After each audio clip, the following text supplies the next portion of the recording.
세계 속의 대한민국, 우리나라의 아름답고 감동적인 이야기를 전합니다. 휴면톡톡입니다.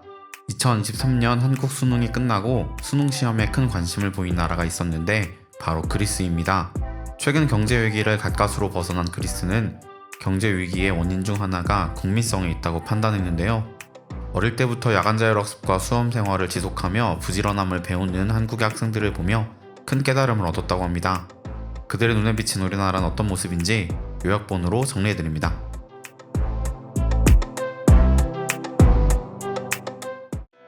Το College Scholastic Ability Test, CSAT, είναι ένα τεστ που χορηγείται για τη μέτρηση των ικανοτήτων που απαιτούνται για την πανεπιστημιακή εκπαίδευση στην Κορέα.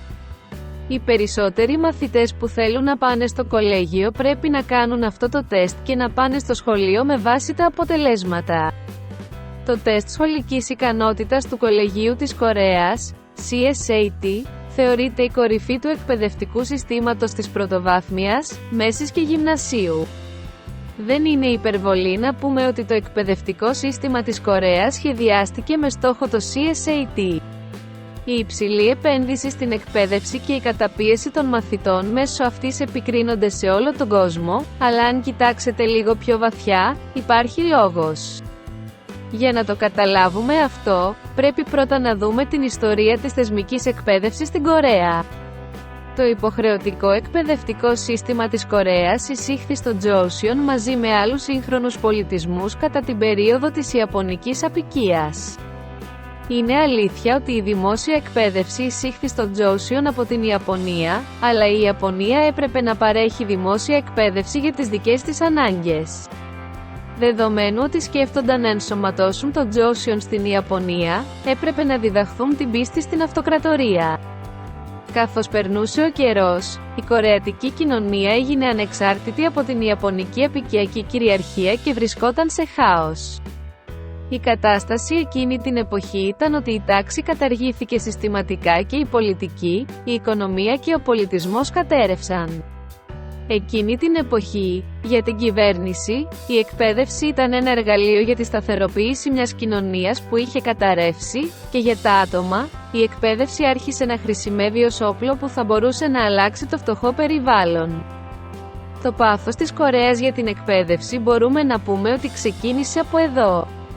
Επενδύσαμε χρόνο και προσπάθεια στο μέλλον για να οικοδομήσουμε μια κοινωνία μετά τον πόλεμο και την καταπίεση. Για μεγάλο χρονικό διάστημα, η κορεατική δημόσια εκπαίδευση έχει καθιερωθεί και έχει γίνει εργαλείο για την παραγωγή δύο αποτελεσμάτων, ανωδική κινητικότητα και κοινωνική σταθερότητα και ανάπτυξη. Το αποτέλεσμα της κορεατικής εκπαίδευσης οδήγησε στο θαύμα στον ποταμό Χαν και πέτυχε εκρηκτική οικονομική ανάπτυξη. Αυτήν τη στιγμή, η Κορέα αντιμετωπίζει ένα τέτοιο πλήγμα, αλλά αν γνωρίζουμε ότι η προσπάθεια και η αφοσίωση δεν ήταν μικρή, δεν είναι κάτι που μπορεί εύκολα να επικριθεί.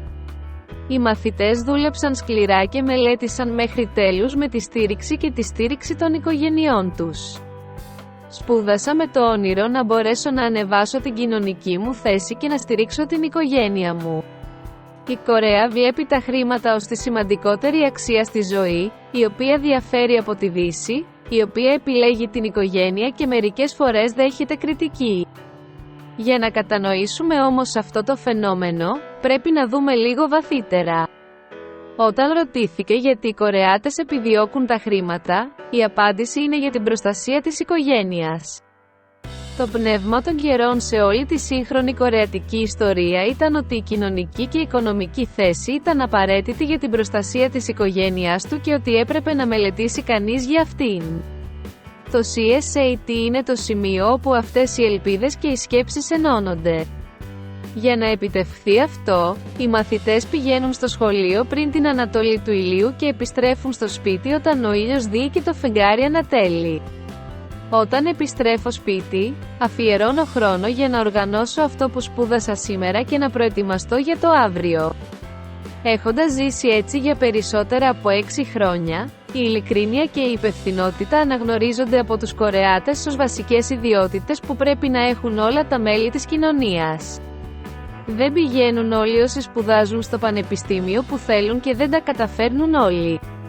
Ωστόσο, αυτό το εκπαιδευτικό σύστημα αποτυπώνει ξεκάθαρα την αξία της ειλικρίνειας και της αξίας της προσπάθειας στους μαθητές, καθιστώντας τους επιτυχημένους σε άλλες θέσεις εργασίας.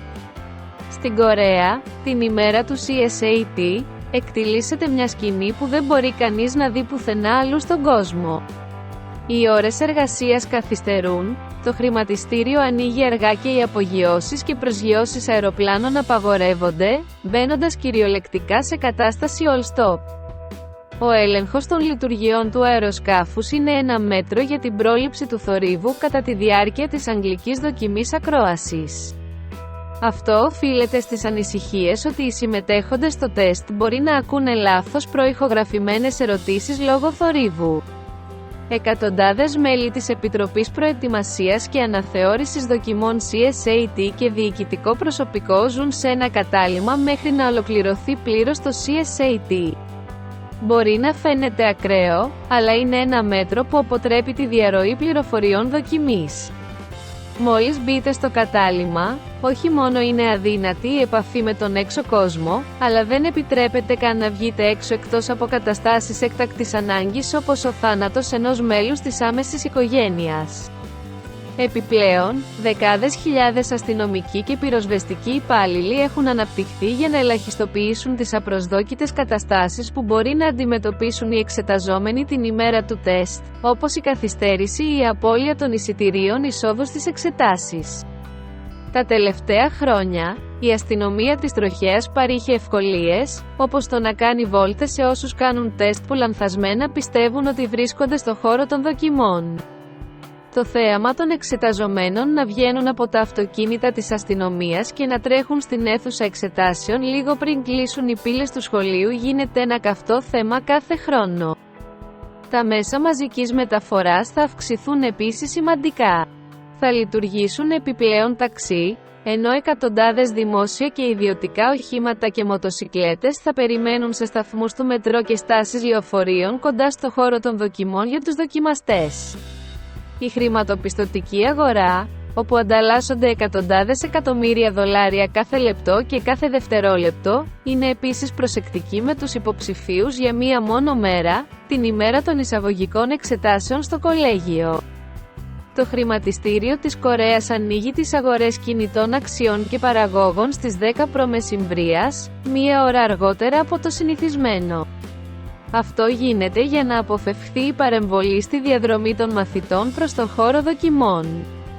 Σε μικρή κλίμακα, πρόκειται για το ότι όλοι ενδιαφέρονται για τη ζωή ενός ατόμου, για την ευτυχία μιας οικογένειας σε μεγαλύτερη κλίμακα, ακόμη και για τη σταθερότητα της κοινωνίας. Πώς η Κορέα, κάποτε η πιο φτωχή χώρα στον κόσμο, έγινε μία από τις 10 κορυφαίες δυνάμεις σήμερα. Ο Αμερικανός ιεραπόστολος χώρας Grant Underwood, ο οποίος πρωτοστάτησε στην καθιέρωση του εκπαιδευτικού συστήματος της Κορέας για 30 χρόνια, είπε «Πρέπει να υπάρξει ένα θαύμα στην εκπαίδευση για να συμβεί ένα οικονομικό θαύμα». Ο υπερβολικός ενθουσιασμός για την εκπαίδευση είναι επί του παρόντος πρόβλημα στην Κορέα. Το πραγματικό νόημα αυτών των λέξεων θα ήταν να εξετάσουμε τη διαφορετικότητα στην εκπαίδευση. Δεν υπάρχει λόγος να πάνε όλοι στο κολέγιο ή να πάρουν πτυχίο φιλελεύθερων τεχνών.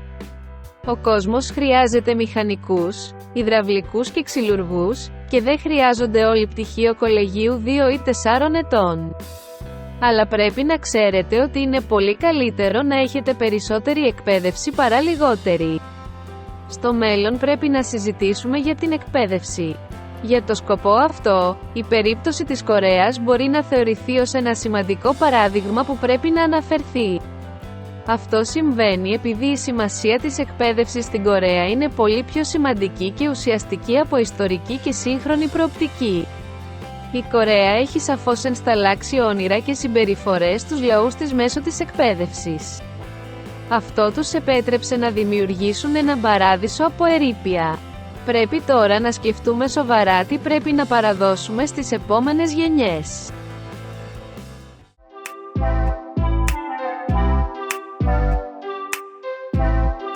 나라가 한번 망했던 사람들은 한국의 선택에 공감할 것이다.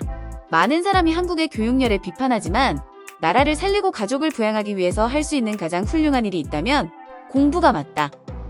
한국의 교육열 서구 사회에 비판적으로 소개되었기 때문에 나도 무조건 나쁘게만 보았다.